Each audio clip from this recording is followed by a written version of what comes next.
Welcome to the Invite Health podcast, where our degreed healthcare professionals are excited to offer you the most important health and wellness information you need to make informed choices about your health. You can learn more about the products discussed in each of these episodes and all that Invite Health has to offer at www.invitehealth.com/podcast. First-time customers can use promo code podcast at checkout for an additional 15% off your first purchase. Let's get started.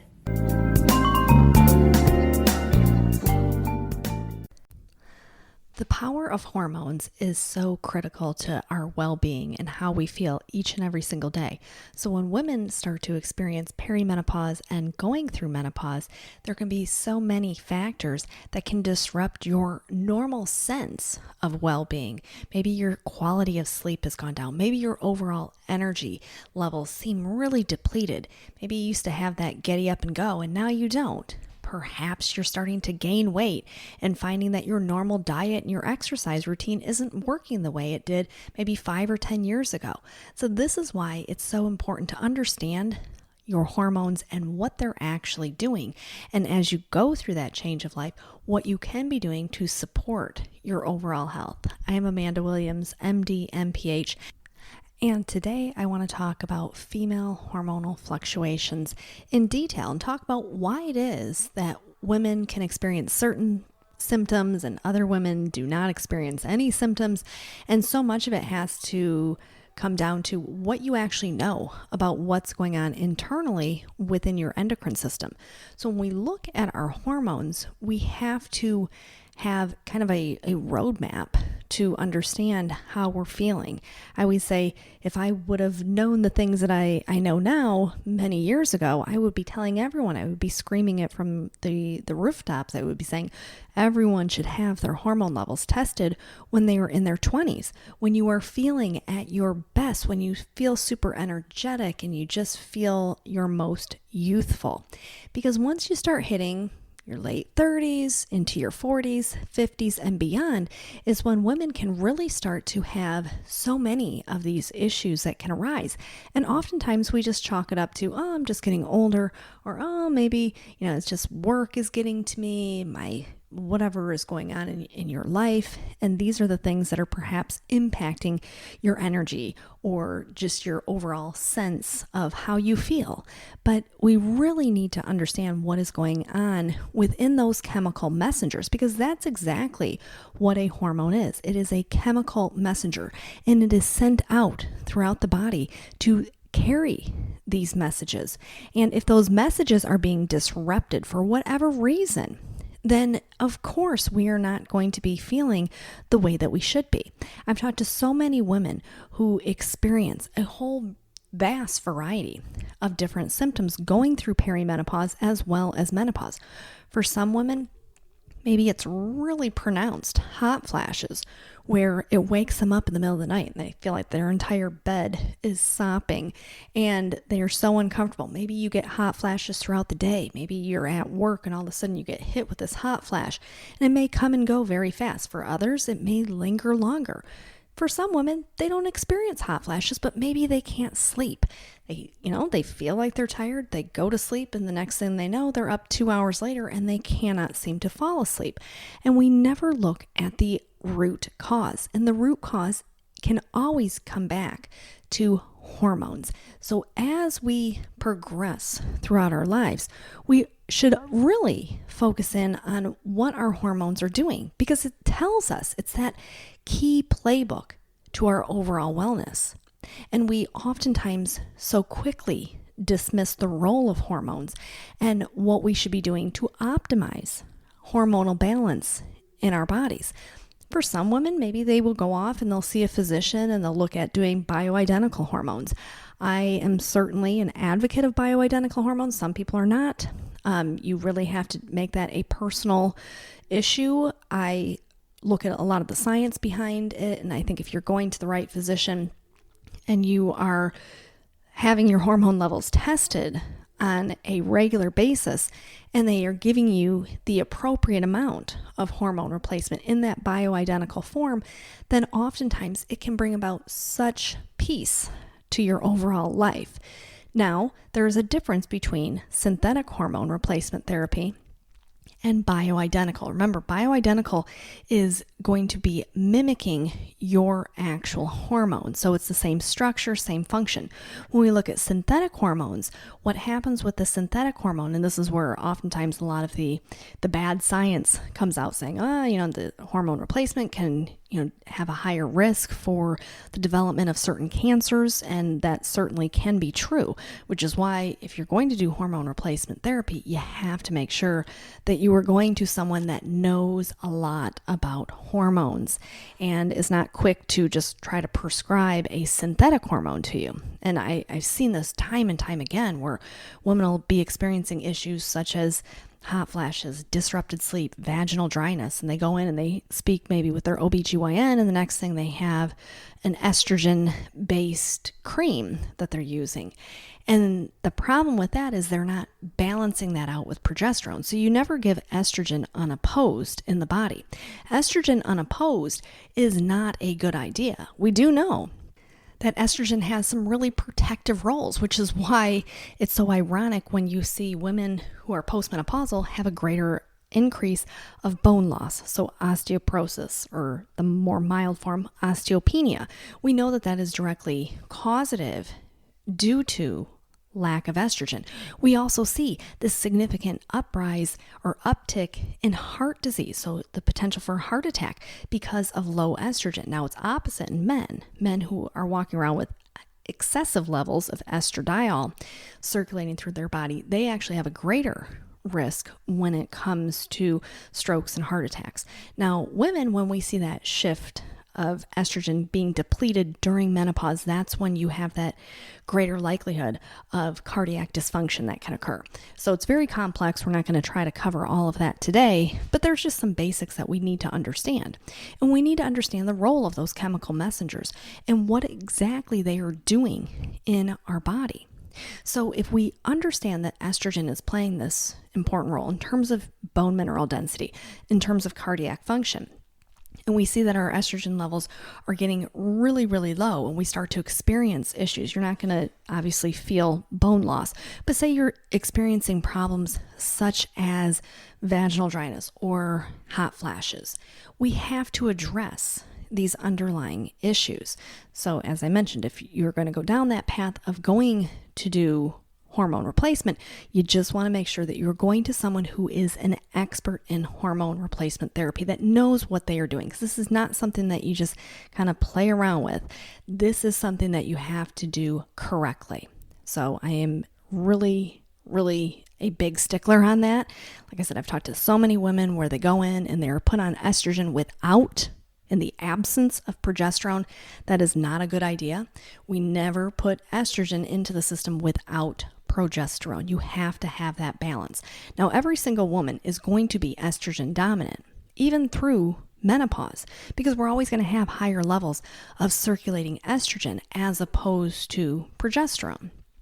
But we have to have some balance. And so this is why taking progesterone in addition to estrogen always advantageous. So this is not a podcast in regards to hormone replacement therapy, but this is something that comes up. And like I said, this is a personal choice that women have to make with their physician as to what they're going to do. But there are many different things natural that can be supportive to so many of the issues that women can experience, such as the disrupted sleep, such as those hot flashes, such as that low energy. So what we want to be looking at are nutrients that we know have been looked at and shown to be optimal when it comes to creating kind of this homeostasis or this balance into the system to allow those chemical messengers to do more what they should be doing. So we always want to make sure we're not building up bad hormonal byproducts. So as estrogen breaks down in the body, we don't want to have excess bad estrogen kind of circulating around. We want to have good estrogen, not the bad estrogen. So this is why we look at things like indole 3-carbinol, for example.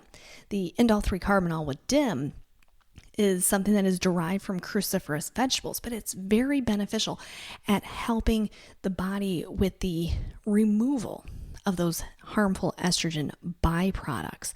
So this is beneficial for both men and women, is indole-3-carbinol, which is why it's been studied so extensively when it comes to hormone-dependent or hormone-driven cancers. So you'll see indole-3-carbinol studies with men and prostate cancers. You will see indole-3-carbinol studies with women and breast cancer. So we know that indole-3-carbinol is very supportive to helping to create that homeostasis of those hormones. But we also have to look at other factors. We have to say, okay, well, what else do we know to be beneficial when it comes to optimizing hormonal balance? So we can look at things like black cohosh that we know has been studied and shown that in many women, once they start to incorporate black cohosh extract into their routine, that this really helps to create more of this balance, once again, of that chemical messenger.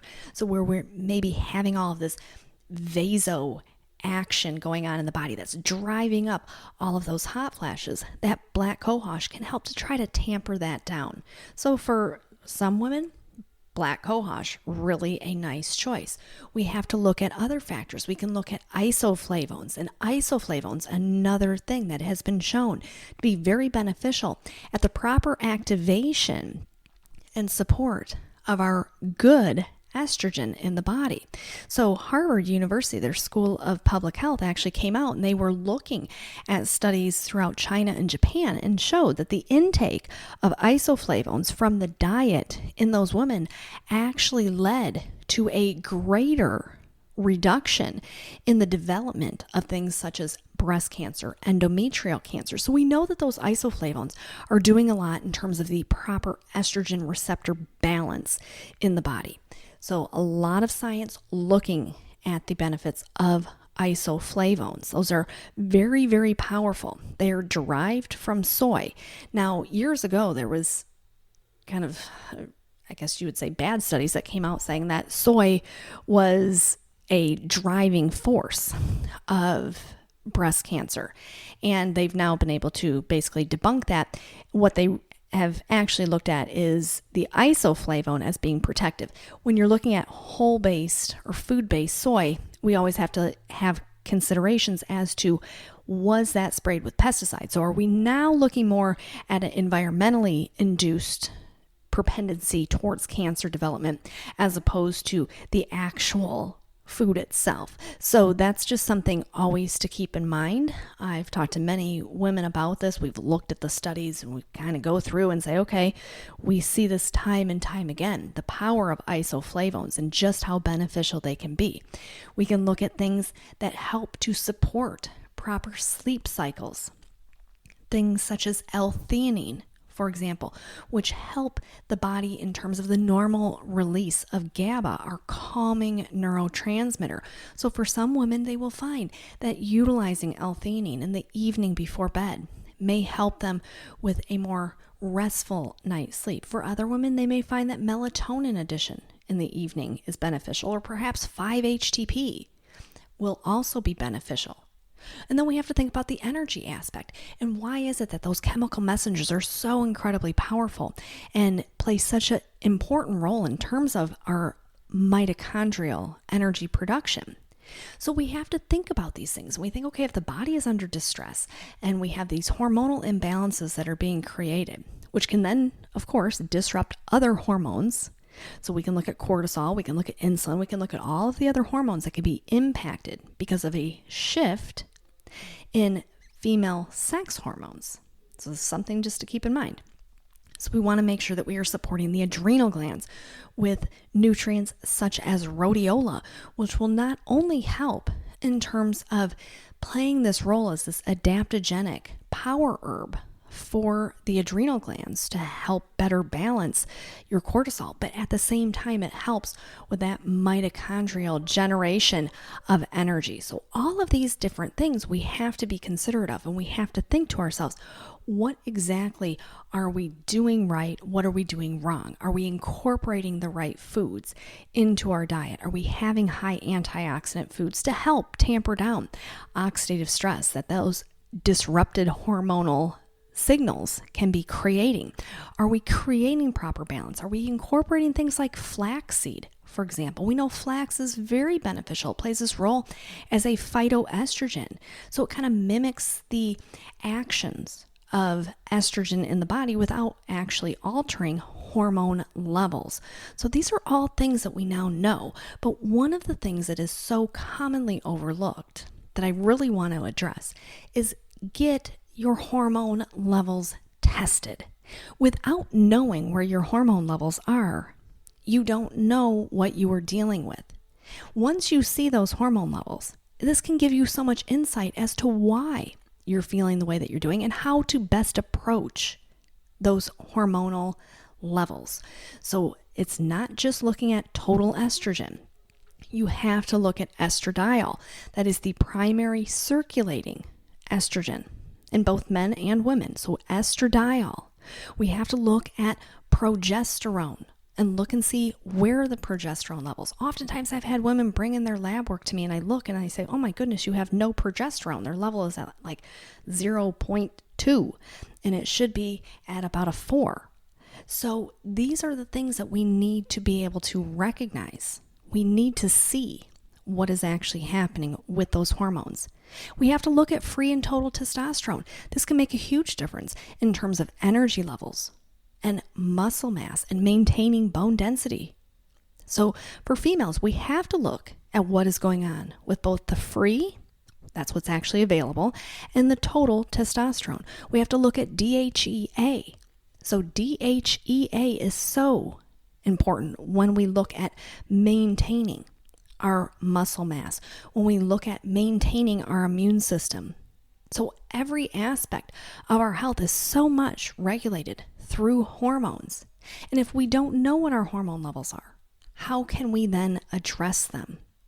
So I always encourage women to make sure you have your hormone levels tested. And if you come across your physician and they say, it doesn't matter, you're postmenopausal, we expect them to be low, I always say, find another means, whether that's another provider or finding a way to have your hormone levels tested.